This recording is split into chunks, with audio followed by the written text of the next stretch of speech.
Ինչ եք կարծում, մեզ ինչպեսի ղեկավար է պետք։ Ժողովրդի հոգսերով ապրող ղեկավար։ Դե արդեն ժողովուրդը կորոշի իր բանականությամբ, իր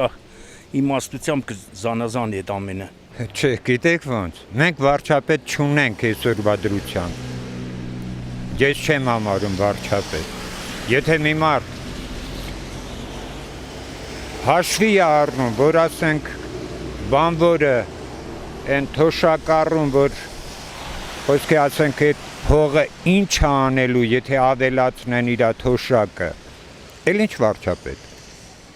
Ինչ վարչապետ, եթե մակարդակ չունեն։ Մենակ Սամվել Կարապետյան։ Դե թոշակները կարգավորի, ամեն դեպքում ժողովրդի կողմից լինի։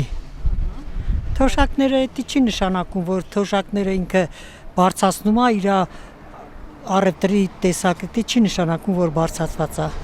Մենք կուզենք, որ հզոր դառնա, չունենք հզոր ղեկավարներ, ունենք վախկոտ, ղզողլան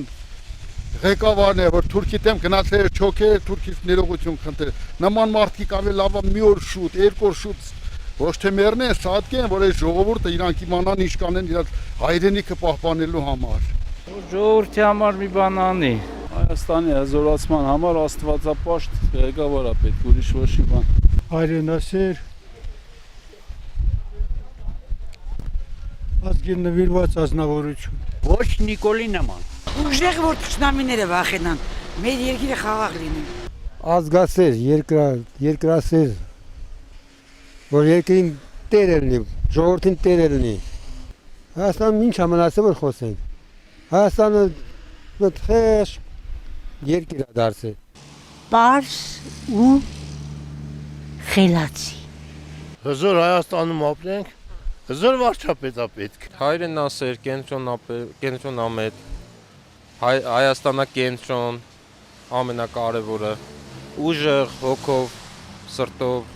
պիտի չանի այն ինչը որ անում է Նիկոլ Փաշինյանը օրինակի համար։